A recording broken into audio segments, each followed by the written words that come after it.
नमस्कार, मी भारती सहस्रबुद्धे। जर तुमच्याकडे 2 रुपये असतील तर 1 रुपयाची भाकरी घ्या आणि 1 रुपयाचं पुस्तक घ्या, कारण भाकरी तुम्हाला जगण्यास मदत करेल आणि पुस्तक तुम्हाला कसं जगायचं हे शिकवेल, असं डॉक्टर बाबासाहेब आंबेडकर सांगायचे। आज त्यांच्या जयंतीच्या निमित्तानं त्यांना अभिवादन करूया। डॉक्टर बाबासाहेब आंबेडकरांना वाचनप्रिय समाज अभिप्रेत होता, त्यासाठी आपली पुढची पिढी वाचनाकडे वळली पाहिजे। आता तर सुट्ट्याही लागल्यात, त्यामुळेच आपलं आजचं आनंदाचं पान आहे बाल साहित्य विशेष।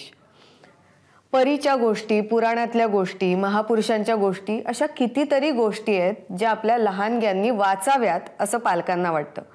पुस्तकं निवडतानाही कोणत्या विषयाचं पुस्तक घ्यावं असाही प्रश्न पडतो, पण एकाच भल्या मोठ्या पुस्तकात सगळ्या गोष्टी मिळाल्या तर? अगदी हाच प्रयत्न केलाय मंगला वरखेडे यांनी गोष्टींच्या गुहेत नावाच्या पुस्तकातून। मुलांना उपलब्ध करून दिलंच पाहिजे असं हे पुस्तक गोष्टींच्या गुहेत। तर थेट गप्पा मारूया या पुस्तकाच्या संपादिका मंगला वरखेडे यांच्याशी। मंगलाताई, खूप खूप स्वागत आहे तुमचं आनंदाचं पानमध्ये। मुलांना सुट्ट्या लागलेल्या आहेत, आता परीक्षा संपल्या आहेत आणि मराठी कुटुंबांमध्ये हा प्रश्न नक्की पडलेला असेल की आता काय करायचं। तेव्हा तुमचं पुस्तक समोर येत आहे गोष्टींच्या गुहेत, तर त्या पुस्तकाविषयी सांगा, काय आहे गोष्टींच्या गुहेत मध्ये? कारण गेल्या काही आठवड्यांमध्ये टॉप 5 मध्ये आमचा जो टॉप 5 नावाचा सदर आहे त्यात ते वारंवार येत आहे पुस्तक। या संकलनामध्ये मी भिलोरी, चंद्रपुरी या लोकभाषांबरोबरच काश्मीरी, तमिळी, बंगाली अशा भारतीय भाषांच्या लोककथाही घेतलेल्या आहेत आणि शिवाय भारतीय कथांबरोबरच विदेशी कथांचाही समावेश केलेला आहे, ज्यामध्ये आफ्रिकन लोककथा आहेत, अमेरिकन लोककथा आहेत। या लोककथांच्या वाचनामध्ये माझा एक मुद्दा असं लक्षात आला भारतीताई की बऱ्याच लोककथांमध्ये आपल्याला साम्य दिसतं। म्हणजे आपल्याकडची शुक्रवारची कहाणी घ्या किंवा त्या शुक्रवारच्या कहाणीमधून आपण काय सांगतो की भौतिक श्रीमंतीपेक्षा मनाची श्रीमंती श्रेष्ठ असते। हाच मेसेज मला टर्की लोककथेतल्या कोटास जेवण या कथेमध्ये आढळली। आणि मग असं लक्षात येतं की अशा खूप सारख्या गोष्टी आहे की जसं आपल्याकडे सिंड्रेला, आपल्या सोनसाखळी आहे तशी तिकडे सिंड्रेलाची गोष्ट आहे। ह्या साम्यभेदांवरून आपण एक असं म्हणू शकतो की विश्वभर म्हणजे जगभर ह्या कथा सारखेपणा जो दिसतो त्याच्यावरून हे विश्वची माझे घरं असं जे आपण म्हणतो त्याचा एक प्रत्यय येतो आणि मग आपोआपच आपल्याला असं म्हणता येईल की ह्या लोककथा ह्या एका अर्थाने भ्रमणकथाच असतात आणि ह्या सर्व गोष्टींमधून हा सारखेपणा आपल्याला दिसतो। आणि या दृष्टीनेच मला असं वाटतं की भारतीय आणि विदेशातल्या गोष्टींचा एकत्रित संग्रह हा मुलांना आणि पालकांना नक्कीच मनोरंजनाचा असेल आणि बऱ्याच गोष्टी शिकवणारा पण असेल। खरं तर मला आणखीन थोडंसं खोलात जाऊन विचारायचं आहे, कारण जेव्हा मी सुरुवातीला ओळख करून दिली तेव्हा सांगितलं की 1000 पेक्षा जास्त कथा या गोष्टींच्या गुहेमध्ये आहेत।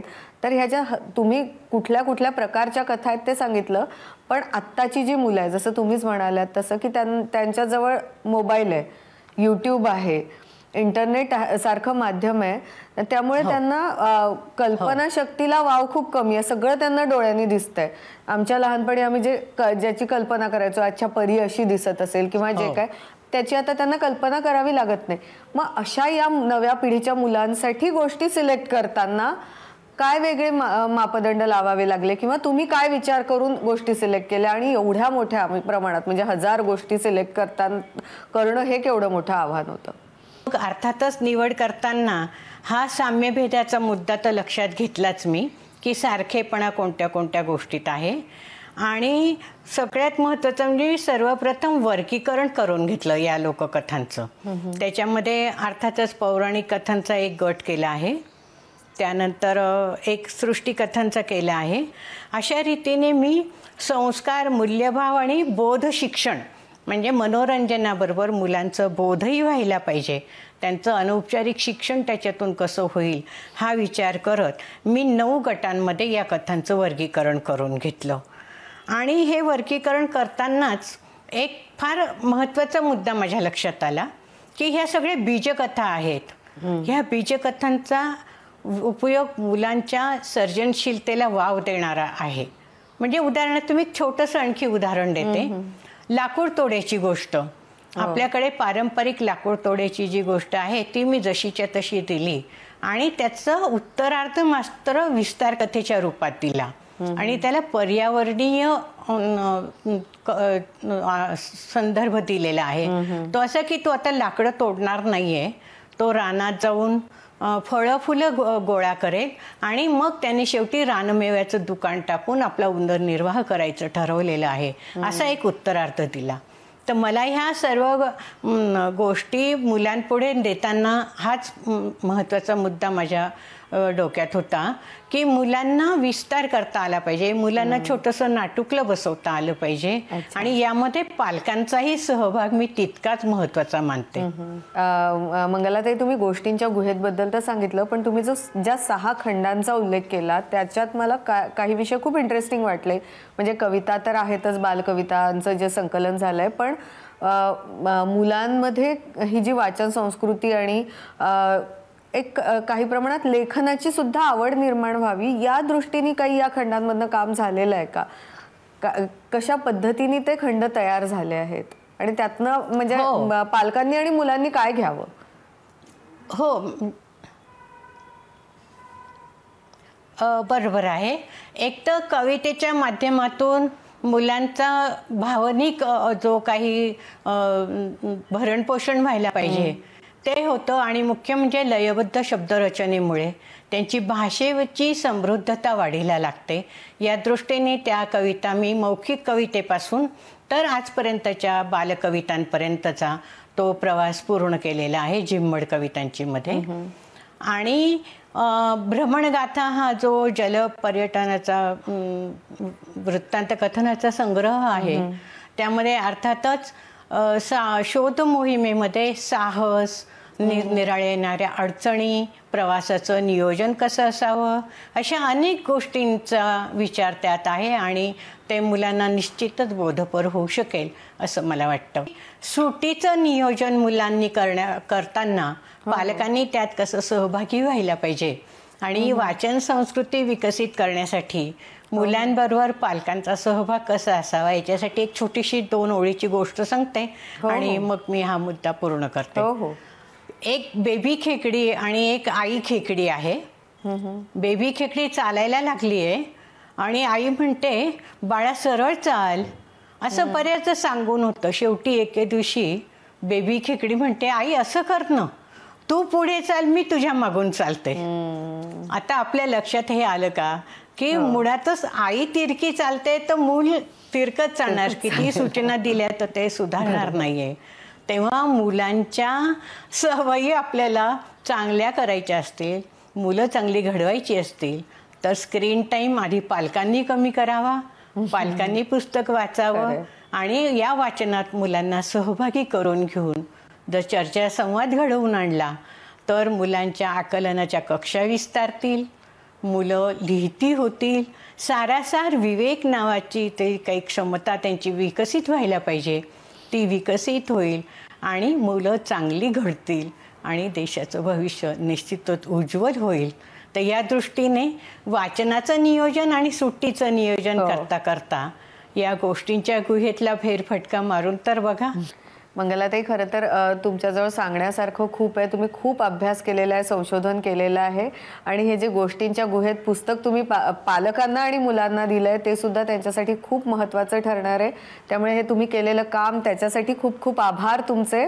आणि आज आम्हाला वेळ दिलात, तुमच्या पुस्तकांविषयी सविस्तर बोललात, गप्पा मारल्यात, त्यासाठी आभार. धन्यवाद. आजच्या गप्पांनंतरही आपण लहानग्यांच्या हातात त्यांना आवडतील अशा पुस्तकांचा खजिना देणारे लेखक सुरेश सावंत यांच्याकडून जाणून घेणार आहोत. त्यांनी नुकत्याच लिहिलेल्या 2 पुस्तकांविषयी. एलियन आला स्वप्नात आणि दुसऱ्या पुस्तकाचं नाव आहे कष्टाची फळे गोड. खरं तर सावंत सर यांनी 2 या पुस्तकांशिवायही बरंच साहित्य लेखन केलं आहे आणि लहान मुलांमध्ये लेखन आणि वाचन संस्कृती वाढावी, ती टिकावी यासाठी सुद्धा ते प्रयत्न करतायत. तर त्या सगळ्याविषयी जाणून घेऊ सावंत सरांकडूनच.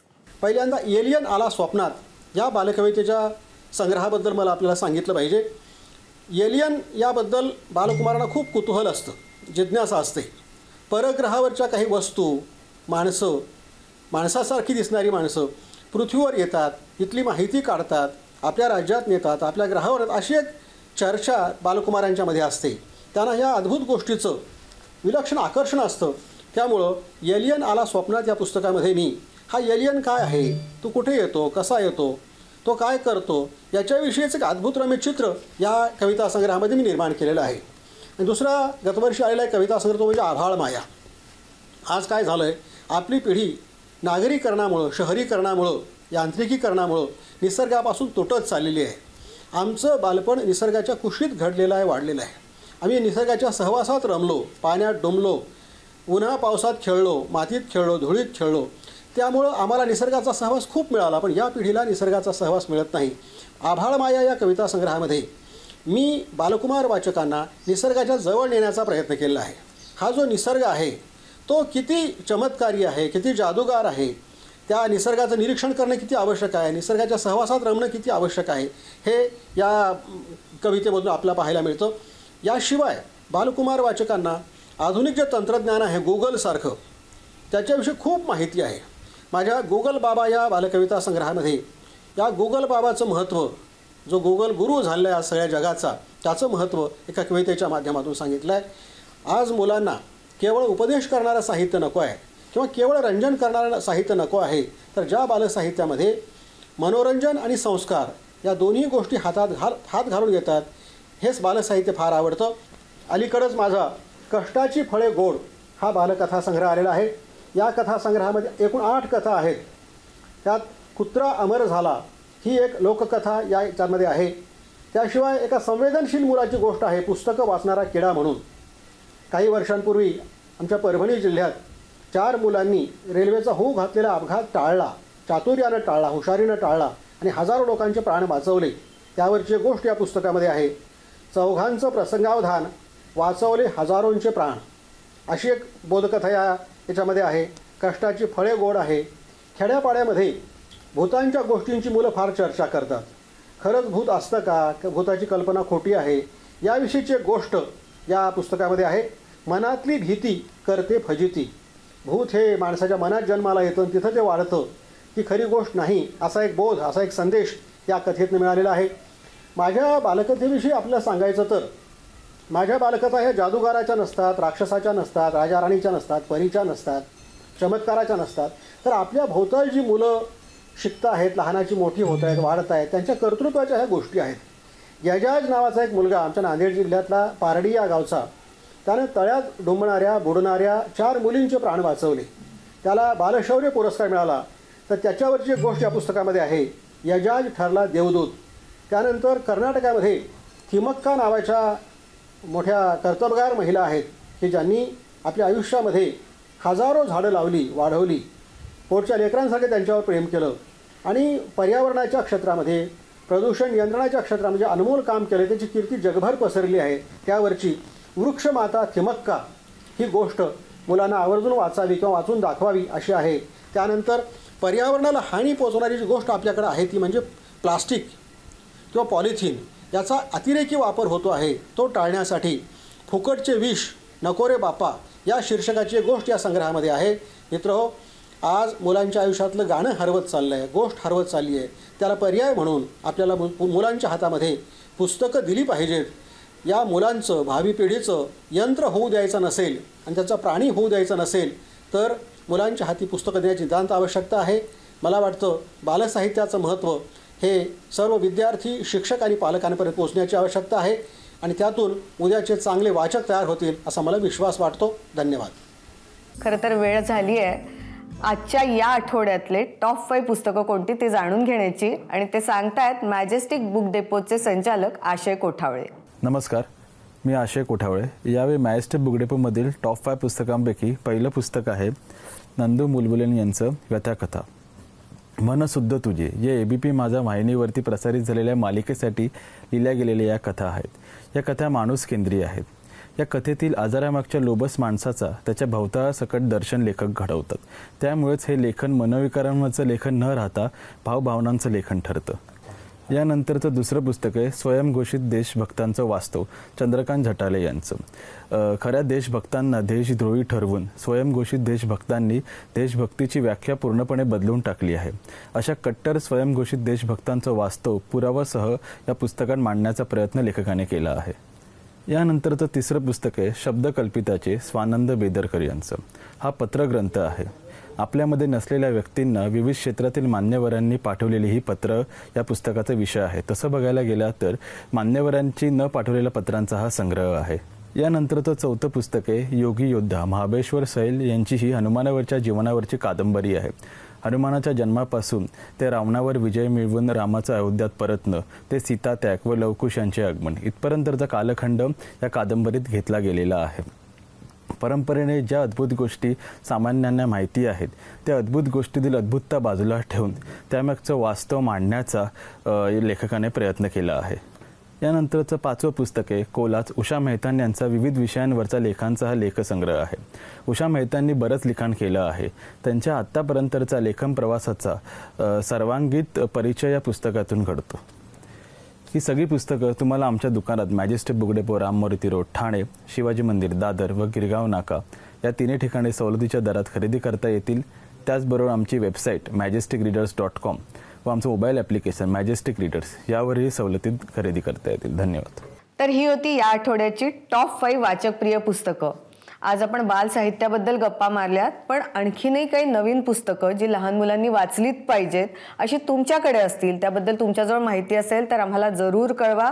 त्यासाठी आमचा ईमेल ID आहे anandachapan@gmail.com. पुन्हा पुढच्या आठवड्यात आपण नवीन पुस्तकांसह भेटूच. तोवर वाचत रहा. धन्यवाद.